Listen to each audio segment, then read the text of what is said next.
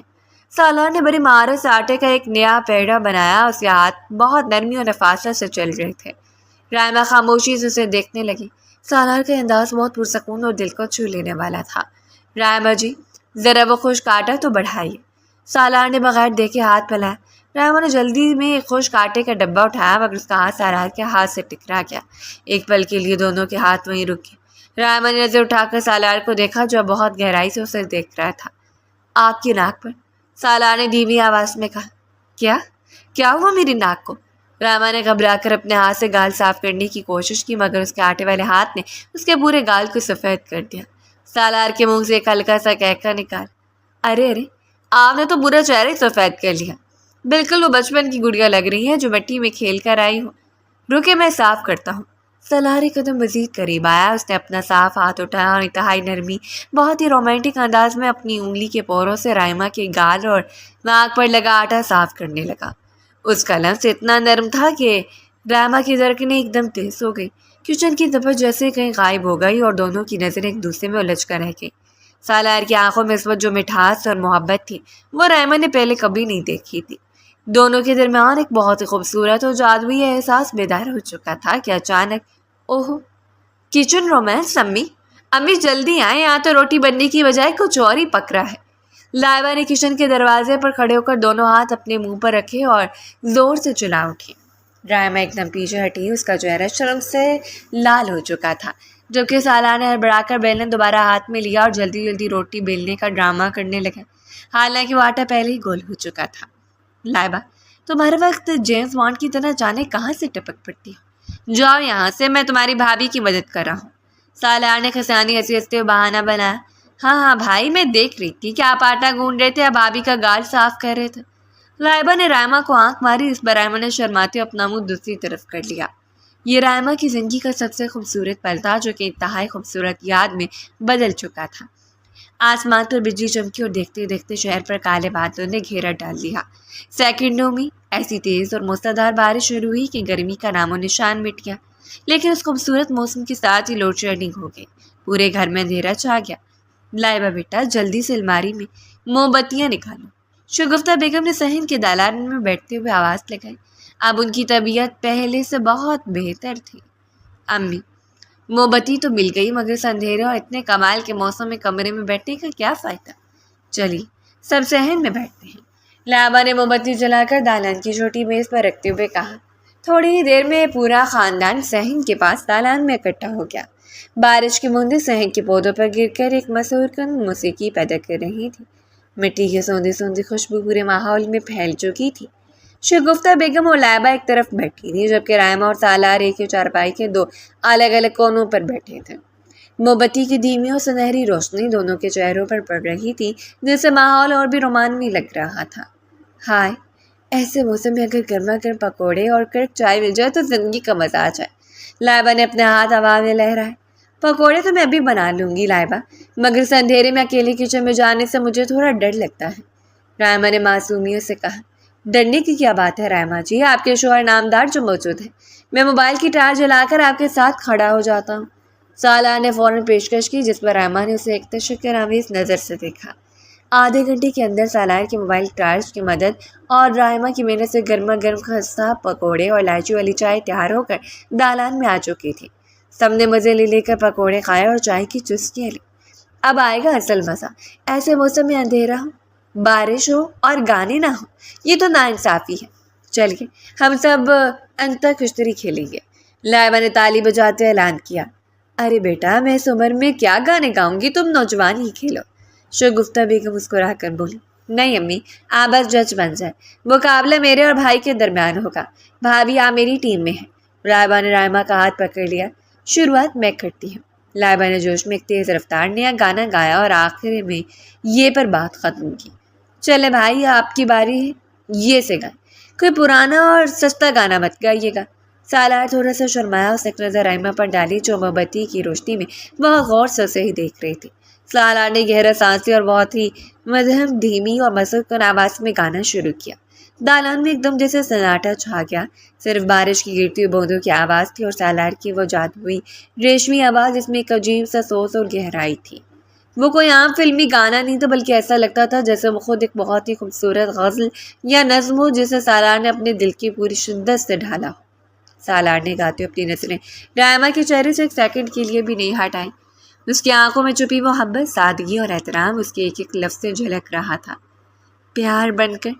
رائما بالکل دنگ رہ گئی، اس کا دل سینے میں زور سے دھڑکنے لگا۔ وہ سالار کو اس نئے روپ میں دیکھ کر اندر تک ہل کر رہ گئی۔ یہ وہ معمولی کلرک نہیں لگ رہا تھا جس کا مذاق اڑاتی تھی، بلکہ کوئی بہت ہی گہرا، ٹیلنٹ اور سحر انگیز انسان تھا جس کی آواز اس کے روح میں اتر رہی تھی۔ موم بتی کی ہلتی ہوئی لو میں سالار کا معصوم چہرہ رائما کو دنیا کا سب سے خوبصورت چہرہ لگنے لگا۔ جب سالار نے آخری لائن گائی تو لائبہ نے زور سے تالی بجائی۔ او مائی گاڈ، بھائی یہ کون سا گانا تھا؟ میں نے تو آج تک نہیں سنا۔ اور آپ کی آواز، واہ، آپ تو چھپے رستم نکلے۔ یہ بس ایک پرانی نظم تھی، سالار نے نظر جھکا کے شرماتے ہوئے کہا۔ اس کا وہی پرانا معصوم روپ واپس آ چکا تھا جو رائما کو اب اور بھی پیارا لگ رہا تھا۔ رائما خوشی سے چائے کا کپ پکڑے سالار کو دیکھتی رہی۔ اس بارش کی ٹھنڈی بوندوں اور موم بتی کی سنہری روشنی میں اس کے دل کے سارے قفلے ایک ایک کر کے کھل چکے تھے۔ اسے پہلی بار سچی مچی احساس ہوا تھا کہ اسے سالار کی سادگی اور اس کی معصومیت اور اس کے دل کی پاکیزگی سے محبت ہو چکی ہے۔ وہ کلرک صحیح، مڈل کلاس صحیح، لیکن اس کے دل کا راجہ بن چکا تھا۔ وال کلاک کا ٹک ٹک پورے کمرے کی خاموشی میں صاف سنائی دے رہی تھی۔ رات کے ٹھیک 2 بج رہے تھے۔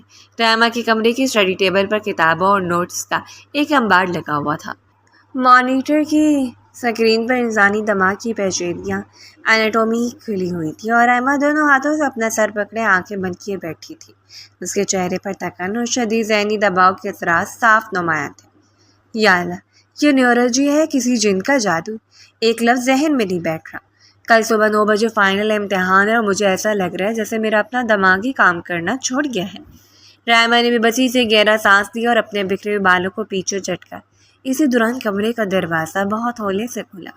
سالار ہاتھ میں دھواں اڑاتے ہوئے مٹی کے دھل روایتی کپ لیے اندر داخل ہوا۔ چائے کی پتی اور الائچی کی تیز اشتہا انگیز خوشبو ایک دم پورے کمرے میں پھیل گئی۔ اگر ڈاکٹر صاحبہ کا دماغ پاور ہاؤس فیوز ہو رہا ہو تو یہ سالار سکندر کی خاص کڑک چائے کا شاٹ اس سرکٹ کو دوبارہ جوڑ سکتا ہے۔ سالار نے انتہائی دھیمے اور پیار بھرے لہجے میں کہا اور ایک کپ رائما کے آگے میز پر رکھ دیا۔ رائما نے چونک کر اسے دیکھا۔ چائے کی خوشبو نے واقعی اس کے اعصاب کو ایک پل کے لیے سکون دیا تھا۔ سالار، آپ ابھی تک جاگ رہے ہیں؟ صبح آپ کو بھی تو وقت پر ایڈمن آفس پہنچنا ہے نا؟ جب تک میری فیوچر ڈاکٹر بیگم جاگ رہی ہوں تب تک یہ معمولی کلرک کیسے سو سکتا ہے؟ سالار نے مسکراتے ہوئے اپنے کپ سے ایک چسکی لی اور رائما کے بالکل پاس رکھی کرسی پر بیٹھ گیا۔ آپ بہت زیادہ اسٹریس لے رہی ہے رائما جی، ذرا چائے پیجیے، بالکل گرم ہے۔ رائما نے مٹی کا کپ اپنے دونوں ہاتھوں میں تھاما، چائے کا پہلا گھونٹ لیتی جیسے اس کے پورے جسم میں گرمی دوڑ گئی۔ سچی سالار، چائے تو بہت لاجواب ہے لیکن میرا اسٹریس اس چائے سے ختم نہیں ہوگا۔ آپ کو اندازہ نہیں ہے، میڈیکل کے یہ ٹرمز اتنے مشکل ہیں کہ زبان ٹوٹ جاتی ہے پر یاد نہیں ہوتے۔ سالار نے رائما کے چہرے کی زردی اور اس کی آنکھوں گرد ہلکے سیاہ دیکھے تو اسے بہت پیار آیا۔ اس نے اپنا کپ ایک طرف رکھا اور کھڑا ہو گیا۔ 1 منٹ کے لیے کتابیں بند کیجیے، لائیے میں آپ کا سر دبا دیتا ہوں۔ لائبہ کہتی ہے کہ میرے ہاتھوں میں جادو ہے، جب بھی امی کا سر درد ہو میں ہی ٹھیک کرتا ہوں۔ رائما نے پہلے تو ہچکچاہٹ دکھائی، پھر بسی سے مسکرا کر اپنی کرسی کی پشت سے ٹیک لگا لی۔ سالار اس کے بیچ آ کر کھڑا ہوا اور نہایت نرمی سے اپنی انگلیوں کے پوروں سے رائما کی گھنپٹیوں اور سر کا مساج کرنے لگا۔ اس کے ہاتھوں کا لمس اتنا نرم و پرسکون تھا کہ رائما نے بے اختیار اپنی آنکھیں بند کر لی۔ اچھا مجھے ذرا بتائیے تو صحیح، کون سے ایسے لفظ ہیں جو میری ذہین بیوی کو پریشان کر رہے ہیں؟ سالار نے سر دباتے ہوئے پوچھا۔ رائما نے آنکھیں بند کیے ہی ایک لمبی آہ بھری۔ سب سے بڑا عذاب تو یہ فارماکولوجی ہے، اور اس کے بعد یہ برونوکائٹس اور گیسٹرو انٹرائٹس جیسے الفاظ ہیں، مجھے تو ان کے مطلب ہی بھول جاتے ہیں۔ سالار کی لبوں پر ایک شرارتی مسکراہٹ ابھری۔ اس نے رائما کا موڈ ہلکا کرنے کے لیے اپنے مخصوص مڈل کلاس اور تخلیقی انداز میں جواب دیا، ارے بس اتنی سی بات۔ رائما جی، آپ لوگ میڈیکل والے نا سیدھی بات کو خواہ پیچیدہ بنا دیتے ہیں۔ اب دیکھیے، یہ جو آپ نے کہا فارماکولوجی، اس کا سیدھا مطلب ہے فارم کہتے ہیں کھیت کو، اور کالوجی کا مطلب ہوتا ہے مولی کی لاجک، یعنی کھیت میں اگنے والی مولی کی فلسفی۔ اب اس میں پریشان ہو لی، کیا بات ہے؟ رائما نے حیرت سے اپنی آنکھیں کھولی اور مڑ کر سالار کو دیکھا۔ کیا؟ مولی کی فلسفی؟ سالار آپ کچھ بھی مطلب نکال رہے ہیں؟ وہ اپنی ہنسی دباتی ہوئی بولی، بالکل سچ کہہ رہا ہوں۔ سالار نے انتہائی سنجیدگی کا ڈرامہ کرتے ہوئے اپنی انگلیاں دوبارہ رائما کے سر پر چلائیں۔ اور وہ دوسرا کیا تھا؟ ہاں، برونوکائٹس۔ اب اس کا مطلب تو بچہ بھی بتا دے۔ یہ ضرور کہ پٹھان خان صاحب ہیں جو اپنے بھائی سے کہہ رہے ہیں کہ برادر ادھر آؤ، کائٹس دوڑاتے ہیں، تو بن گیا نا برونوکائٹس۔ او خدایا، سالارہ پاگل ہے سچی مچی۔ رائما اب اپنی ہنسی روک نہ سکی، اس کا کھلکھلا کر ہنسنا کمرے کی سارے سنجیدگی کو اڑا لے گیا۔ آگے میں نے مطلب پیپر میں لکھ دیے تو پروفیسر مجھے کالج سے سیدھا پاگل خانے ریفر کر دے گا۔ اچھا چلو، وہ تیسرا لفظ کیا تھا؟ گیسٹرو انٹرائٹس۔ سالار نے بات جاری رکھتے ہوئے کہا، اس کا مطلب ہے کہ جب گھر میں کوئی گیسٹ انٹر ہوتا ہے تو میری کلاس فیملی کے پیٹ میں جو مڑوڑ اڑتے ہیں نا، کیا مٹھائی کہاں سے لائیں، بس اسے ہی میڈیکل میں گیسٹرو انٹرائٹس کہتے ہیں۔ رائما ہنستے ہنستے دوڑی ہو گئی، یہاں تک اس کی آنکھوں میں ہنسی کے آنسو آ کے اس کا سارا خوف، وہ شدید سٹریس جو پچھلے کئی گھنٹوں سے اس کے سر پر سوار تھا، سالار کے مضحکہ خیز اور معصومانہ لطیفوں کی نظر ہو کر ہوا میں اڑ گیا۔ اسے محسوس ہوا کہ اس کا سر اب بالکل ہلکا ہو چکا ہے۔ سالارہ واقعی کمال انسان ہے، مجھے نہیں پتا تھا کہ ایک سرکاری کلرک کے پاس میڈیکل کے اتنے شاندار جوابات ہوں گے۔ رائما نے ہنسی روکتے محبت پاش نظروں سے سالار کو دیکھا۔ سرکاری کلرک تو میں دنیا کے لیے ہوں رائما جی، آپ کے لیے بس مخلص دوست ہوں جو آپ کو کبھی اداس یا پریشان نہیں دیکھ سکتا۔ سالار نے بہت ہی نرم اور گہرے لہجے میں کہا اور دوبارہ اپنی کرسی پر بیٹھ گیا۔ اب بتائیے، دل ہلکا ہوا؟ بہت زیادہ، تھینک یو۔ رائما نے مسکرا کر دوبارہ اپنی کتاب سامنے رکھی۔ اب اس کا ذہن بالکل صاف تھا اور وہ چیزوں کو بہت بہتر طریقے سے سمجھ پا رہی تھی۔ سالار خاموشی سے وہیں بیٹھا رہا، کبھی اسے چائے کا اگلا گھونٹ دیتا تو کبھی اس کے نوٹس کے صفحات پلٹنے میں مدد کرتا۔ اگلے 1 گھنٹہ رائما نے بڑی یکسوئی سے پڑھائی کی۔ رات کے 3 بج چکے تھے اور دھیمی روشنی میں رائما کے اعصاب اب آہستہ آہستہ تھکن کی وجہ سے بوجھل ہونے لگے تھے۔ پڑھتے پڑھتے اس کی پلکیں بھاری ہوئی۔ اس نے ایک طویل جمائلی اور لاشعوری طور پر نیند کے غلبے میں اپنا سر برابر میں بیٹھے سالار کے مضبوط کندھے پر رکھ دیا۔ سالار نے جیسے رائما کے سر کا وزن اپنے کندھے پر محسوس کیا، وہ وہیں بالکل ساکت ہو گیا۔ اس کا دل ایک پل کے لیے تیزی سے دھڑکا۔ اس نے گردن جھکا کر دیکھا۔ رائما کتاب کھلی چھوڑے انتہائی معصومیت اور بے فکری سے اس کے کندھے کا تکیہ بنائے سو چکی تھی۔ اس کے چہرے پر اب کوئی سٹریس نہیں تھا، بلکہ ایک گہرا اور مخلص سکون تھا۔ سالار کے چہرے پر ایک انتہائی خوبصورت جذباتی مسکراہٹ ابھر آئی۔ اس نے بہت ہی نرمی سے تکیہ رائما کی نیند کے خراب نہ ہو اپنا ہاتھ آگے بڑھایا اور اس کی میز پر کھلی کتاب کو ایسا سا بند کیا۔ پھر اس نے صوفے کے پیچھے رکھی گرم شال اٹھائی اور بہت پیار سے رائما کے کندھوں پر ڈال دی۔ وہ اسی طرح اسٹریٹ بیٹھا رہا، اپنی حرکت بالکل بند کر دی تاکہ رائما کے آرام میں کوئی خلل نہ آئے۔ وہ موم بتی اور ٹیبل لائٹ کے حالے میں اپنی اس ڈاکٹر بیوی کے معصوم چہرے کو گھنٹوں تک انتہائی محبت، فخر اور چاہت سے دیکھتا رہا۔ اسے احساس تھا کہ ان کا نکاح بھلے جلدی اور ہنگامی حالات میں ہوا تھا، لیکن رائما اب اس کی روح کا حصہ بن چکی تھی۔ یا رائما، تم نے اردو ادب کے اس مشہور ناولسٹ ساحر قلم کا نیا رومانوی ناول پڑھا ہے؟ خدا کی قسم، ایسے خوبصورت اور دل کو چھو لینے والے الفاظ لکھتا ہے کہ بندہ ساحر زدہ ہو جائے۔ زویا نے آڈیٹوریم کے فرنٹ رو میں بیٹھتے ہوئے اپنے ہاتھ میں پکڑ خوبصورت ادبی میگزین رائما کے آگے کیا۔ عمران نے بھی جوش سے حامی بھری۔ ہاں یار رائما، زویا بالکل سچ کہہ رہی ہے، پورے ملک کے نوجوان اس کے افسانوں اور شاعری کے دیوانے۔ سب سے مزے کی بات یہ ہے کہ وہ ایک گمنام رائٹر ہے، کوئی نہیں جانتا کہ وہ کون ہے، کہاں رہتا ہے اور کیا کرتا ہے۔ پبلشرز بھی اس کا اصل نام چھپاتے ہیں، کاش وہ کبھی دنیا کے سامنے آئے۔ رائما نے میگزین کے ٹائٹل پر چھپا ہوا نام ساحر قلم دیکھا تو اس کے لبوں پر ایک گہری مانوس اور انتہائی خوبصورت مسکراہٹ ابھر آئی۔ اسے دل میں سوچا، اگر میں تم دونوں کو بتا دوں کہ جس رائٹر کے لفظوں پر تم دونوں فدا ہو، وہ روز رات کو مجھے ہنسانے کے لیے میڈیکل کے ٹرمز کے مذاکرہ خیز مطلب نکالتا ہے اور میرے لیے اپنے ہاتھ سے کڑک چائے بناتا ہے، تو شاید تم دونوں کے دل کا دورہ پڑ جائے۔ ہاں، میں نے پڑھا ہے، واقعی اس کے لفظوں میں ایک جادو ہے۔ رائما نے اپنے جذبات کو چھپاتے ہوئے دھیمے سے کہا، آج ہمارے کالج کے سالانہ ادبی اور ثقافتی فنکشن اسی لیے تو اتنا اہم ہے۔ زویا نے اسٹیج کی طرف اشارہ کیا جو برقی کمکموں اور پھولوں سے بہت شاندار طریقے سے سجایا گیا تھا۔ سنیں، پرنسپل صاحب نے آج ملک کے کسی بہت بڑے گمنام ادیب کو یہاں مدعو کیا ہے اور انہیں لائف ٹائم اچیومنٹ ایوارڈ دیا جائے گا۔ اسی دوران آڈیٹوریم کے اسپیکرز گونجے اور کالج کے پرنسپل صاحب ہاتھ میں مائک تھامے پورے وقار کے ساتھ اسٹیج کے بس میں آ کر کھڑے ہو گئے۔ پورے حال میں موجود سینکڑوں طالب طلباء کی آواز ایک دم تھم گئی اور ہر طرف خاموشی چھا گئی۔ معزز اساتذہ اکرام اور میرے پیارے طالب علموں، السلام علیکم۔ پرنسپل صاحب کی آواز پورے حال میں گونجی۔ آج کا یہ دن ہمارے کالج کی تاریخ میں ہمیشہ یاد رکھا جائے گا۔ ہم ہر سال ادبی فنکشن کرتے ہیں، لیکن آج ہم ایک ایسے ہیرے کو دنیا کے سامنے لانے جا رہے ہیں جس نے اپنے لفظوں سے، اپنی شاعری سے اور اپنے رومانوی جذبوں سے اس ملک کے لاکھوں دلوں کو جیتا ہے۔ حال میں ہلکی سی سرگوشی شروع ہو گئی۔ زویا نے رائما کا بازو ہلایا۔ دیکھو رائما، وہی گمنام رائٹر آنے والا ہے شاید۔ پرنسپل صاحب نے اپنی بات جاری رکھتے ہوئے مسکرا کر کہا، آپ سب نے ساحر قلم کے ناول پڑھے ہوں گے، ان کی غزلوں پر سر دھنا ہوگا۔ پچھلے 5 سالوں سے اردو ادب کا بے تاج بادشاہ ہے، لیکن اس کی سادگی، اس کی عاجزی کا یہ عالم ہے کہ اپنی شہرت سے دور ایک بہت ہی عام سی زندگی گزارا ہے۔ اور سب سے بڑا سرپرائز یہ ہے کہ وہ عظیم مصنف کوئی باہر کا مہمان نہیں، بلکہ ہمارے کالج کا ایک ایسا حصہ ہے جو سادگی کی چادر اوڑھے روز آپ کے سامنے سے گزرتا ہے۔ رائما کا دل اب تیزی سے دھڑکنے لگا تھا۔ اسے اندازہ ہو چکا تھا کہ اب کیا ہونے والا ہے۔ اس نے فخر سے اپنے سر کو اونچا کیا۔ خواتین و حضرات، میں انتہائی فخر اور مسرت کے ساتھ ساحر قلم کے اصل روپ کو دنیا کے سامنے پیش کر رہا ہوں۔ تشریف لاتے ہیں ہمارے اپنے ایڈمن ڈپارٹمنٹ کے سینئر کلرک جناب سالار سکندر صاحب۔ پرنسپل صاحب نے چمکتی آنکھوں کے ساتھ اسٹیج سے اعلان کیا۔ کیا؟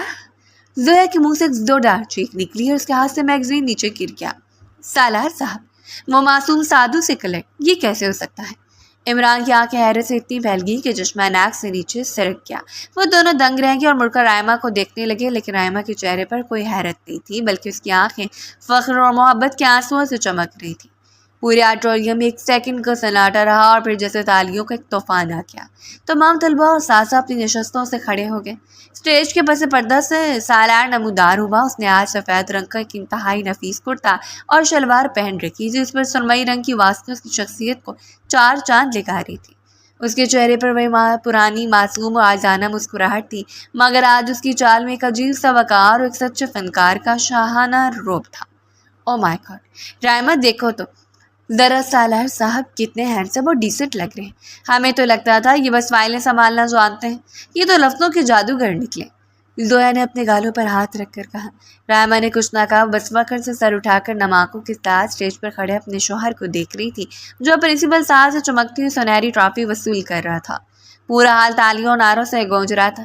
پرنسپل صاحب نے مائک سالار کے ہاتھ میں تھمایا اور سالار صاحب، آج پورا کالج بلکہ پورا ملک آپ کو سننا چاہتا ہے۔ اپنے اس گمنام سفر کے بارے میں کچھ کہیے۔ سالار نے مائک اپنے لبوں کے قریب کیا۔ جب اس نے بولنا شروع کیا تو اس کی وہی دھیمی اور جادوئی آواز پورے آڈیٹوریم کے ایک کونے میں سحر پھونکنے لگی۔ بہت شکریہ پرنسپل صاحب اور میری پیاری نوجوان برادری۔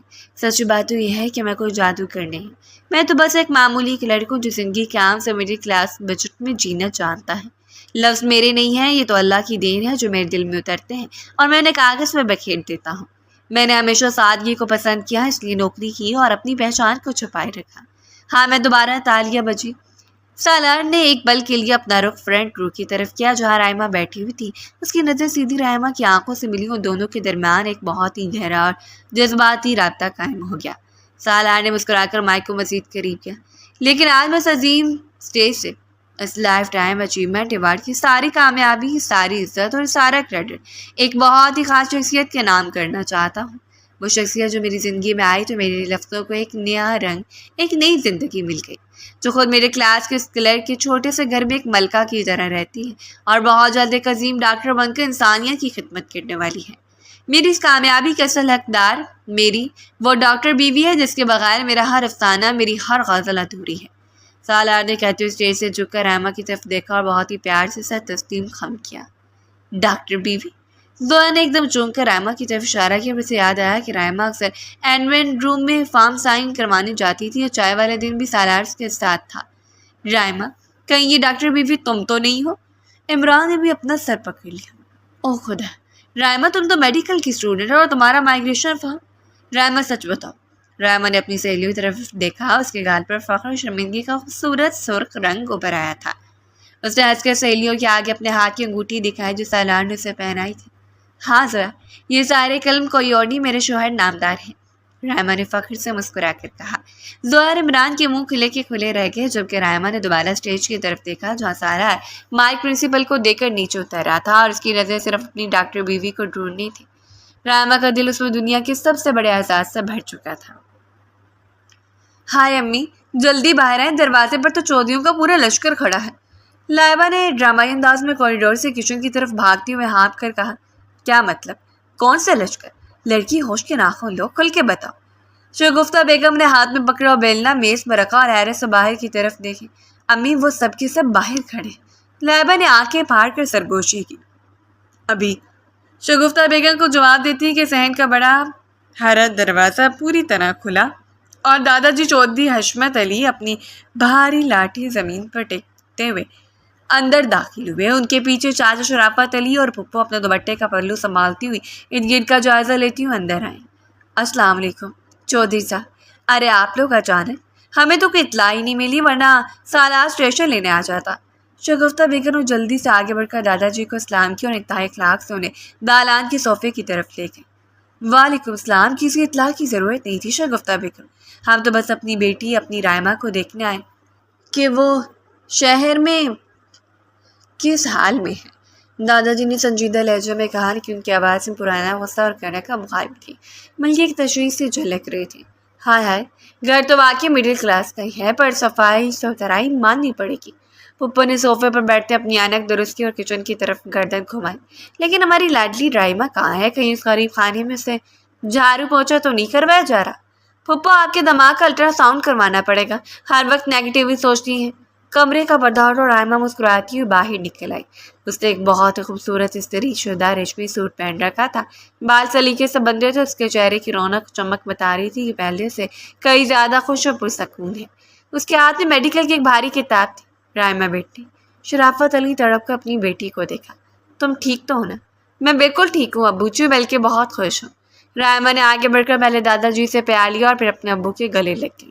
ارے رائما بیٹی، رنگ تو تمہارا میڈیکل کالج کے ہاسٹل سے بھی زیادہ نکھر گیا ہے، لگتا ہے شہر کا دانا پانی کو زیادہ ہی راس آ گیا ہے۔ پھپھو نے رائما کو سر سے پاؤں تک دیکھتے ہوئے طنز کا تیر چلانے کی کوشش کی۔ شہر کا دانا پانی نہیں بہن جی، یہ میرے سالار کا پیار، عزت اور اس گھر کا سکون ہے جس نے میری بیٹی کو ملکہ بنا کر رکھا ہے۔ شگفتہ بیگم نے فخر سے اپنی گردن رگڑی۔ ہم مڈل کلاس لوگ ضرور ہیں لیکن دل کے قریب نہیں ہیں۔ رائما جب سے اس گھر میں آئی ہے میں نے اسے کچن کے چولہے کے پاس بھی نہیں جانے دیا۔ اس کا کام صرف پڑھنا ہے اور ہمارا کام اس کی خدمت کرنا ہے تاکہ وہ جلد سے جلد ڈاکٹر بن کر ہمارا نام روشن کرے۔ یہ تو سچ کہہ رہی ہے امی۔ رائما نے دادا جی کے پاس بیٹھی ان کا ہاتھ اپنے ہاتھوں میں لیا۔ دادا جی، آپ کو پتہ ہے سالار خود رات بھر جا کر میرے نوٹس تیار کرتا ہے، مجھے چائے بنا کر دیتا ہے، جب میں پڑھتے پڑھتے تھک جاتی ہوں تو میرا سر دباتا ہے۔ کالج میں بھی میری پڑھائی کا اتنا خیال رکھتا ہے کہ پرنسپل صاحب بھی اس کی تعریف کرتے ہیں۔ دادا جی نے رائما کی آنکھوں میں سچی خوشی اور اطمینان دیکھا جو جھوٹ نہیں بول سکتا تھا۔ انہوں نے ایک لمبا سانس لیا اور ان کا دل پچھتاوے سے بھر گیا۔ میں تو سمجھ رہا تھا کہ میں نے غصے میں اپنی بچی کو کسی کنویں میں دھکیل دیا ہے، لیکن خدا کا نظام کتنا بڑا ہے میاں شرافت۔ انہوں نے بیٹے کی طرف دیکھا۔ اسی دوران گھر کا بیرونی دروازہ کھلا اور سالار اندر داخل ہوا۔ اس کے ہاتھ میں پھلوں کی بھاری ٹوکری تھی اور دوسرے ہاتھ میں شہر کی مشہور دکان کی مٹھائی کے ڈبے تھے۔ دادا جی اور چاچا کو گھر میں دیکھ کر پلک کے لیے ہڑبڑا گیا۔ اس کے چہرے پر میری پرانی معصومیت اور تھوڑا سا خوف ابھرا۔ السلام علیکم دادا جی، چاچا جی، پھپھو جان، آپ لوگ کب آئے؟ سالار نے جلدی سے سامان میز پر رکھا اور آگے بڑھ کر نہایت تازی سے دادا جی کے سامنے جھکا اور چاچا سے ہاتھ ملایا۔ دادا جی نے سالار کو دیکھا۔ یہ وہی لڑکا تھا جسے انہوں نے گاؤں کے صحن میں سب کے سامنے ڈانٹا تھا، جس کی شرافت پر شک کیا تھا، لیکن اس لڑکے نے بدلے میں ان کی پوتی کو مقام اور عزت دی جس کا کوئی جواب نہیں تھا، اور اب تو پورے ملک میں اس کے سارے کلمونی کے چرچے تھے، پر اس کی آرزی اب بھی ویسی ہی تھی۔ دادا جی اپنی کرسی سے کھڑے ہوئے، انہوں نے لاٹھی ایک طرف رکھی اور سالار کے دونوں کندھے پکڑ لیے۔ ان کی بوڑھی آنکھوں میں آنسو تیرنے لگے۔ سالار پتر، مجھے معاف کر دینا۔ دادا جی کی آواز کانپ اٹھی۔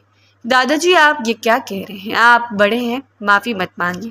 سالار نے گھبرا کر کہا۔ نہیں پتر، میں نے غصے میں بغیر سوچے سمجھے تم دونوں پر ظلم کیا تھا۔ میں نے تمہاری شرافت کو نہیں پہچانا، لیکن آج اپنی رائما کو یہاں ایک ملکہ کی طرح خوش دیکھ کر میرا کلیجہ ٹھنڈا ہو گیا ہے۔ تم صرف ایک اچھے کلرک یا بڑے رائٹر ہی نہیں ہو، تم ایک بہت ہی عظیم انسان ہو۔ چودھری حشمت علی، آج تمہاری شرافت کے آگے ہار کیا ہے؟ دادا جی نے جذبات سے مغلوب ہو کر سالار کو اپنے سینے سے لگایا۔ شرافت صاحب کی آنکھیں بھی نم ہو گئی، انہوں نے آگے بڑھ کر سالار کی پیٹھ تک تپائی۔ سالار بیٹا، مجھے فخر ہے کہ تم میرے داماد ہو۔ لو بھائی، میں تو پہلے دن ہی گاؤں کے صحن میں کہہ رہی تھی نا کہ لڑکا بالکل سادھو گائے ہے، شریف ابن شریف۔ دیکھ لیا نا میرا اندازہ کتنا سچا تھا۔ پھپھو نے فوراً اپنا پینترا بدلا اور مٹھائی کا ڈبہ کھولتے بولی، جس پر لائبہ اور ایمن ایک دوسرے کو دیکھ کر منہ پر ہاتھ رکھ لیا اور اپنی ہنسی دبائی۔ چلو بھائی، اب اتنی بڑی خوشی کی بات ہے تو مٹھائی کھائی جا۔ شگفتہ بیگم نے ہنستے ہوئے سب کو مٹھائی پیش کی اور پورا گھر کہکھاؤ اور مبارکبادوں کی آوازوں سے گونج اٹھا۔ شام کے وقت جب دادا جی اور باقی سب گھر والے واپس جانے کے لیے الوداع کہہ کر گلی کے موڑ تک پہنچے تو پورا خاندان انہیں چھوڑنے باہر آیا۔ ان کے جانے کے بعد دالان میں ایک بار پھر وہی پرسکون خاموشی چھا گئی۔ شگفتہ بیگم اور لائبہ کچن برتن سمیٹنے چلی گئی۔ سالار اور رائما صحن میں کھڑے پودوں کو دیکھ رہے تھے جو ہلکی ہلکی ہوا چل رہی تھی۔ سالار نے چوری چھپے رائما کی طرف دیکھا اور شرارت سے مسکراتے اپنے بازو کو تھوڑا سا آگے کیا۔ کیوں ڈاکٹر صاحبہ؟ اب تو دادا جی نے بھی مان لیا، ابو جی نے بھی کلرک داماد کو گلے لگا لیا اور پپو نے بھی مجھے سادھو گائے قرار دے دیا۔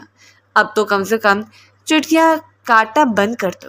سالار نے ڈٹ کر ڈرامہ کرتے ہوئے اپنے پیر کی طرف اشارہ کیا جہاں نکاح والے دن رائما نے پاؤں مارا تھا۔ رائما نے سالار کی اس معصومانہ اور پیاری چہرے پر ایک دلکش ٹھیکہ لگایا۔ اس کی آنکھوں میں سالار کے لیے بے پناہ محبت، فخر جھلک رہا تھا۔ ہرگز نہیں سالار جی، وہ چٹکیاں تو اب لائف ٹائم چلیں گی تاکہ آپ کو یاد رہے کہ آپ اس ڈاکٹر کے مستقل مریض ہیں۔ رائما نے چمکیلی آنکھوں سے اسے دیکھا اور ہنس کر آگے بڑھ کر بہت پیار اور حق سے سالار کے بازو میں اپنا بازو ڈال دیا۔ سالار نے مسکرا کر اپنی بیگم کو دیکھا۔ دونوں صحن کے وسط میں ایک دوسرے کے مخلص پیار کے سائے میں کھڑے تھے جہاں ان کی زندگی کا ڈرامائی سفر ایک بہت ہی خوبصورت انجام تک پہنچ چکا تھا۔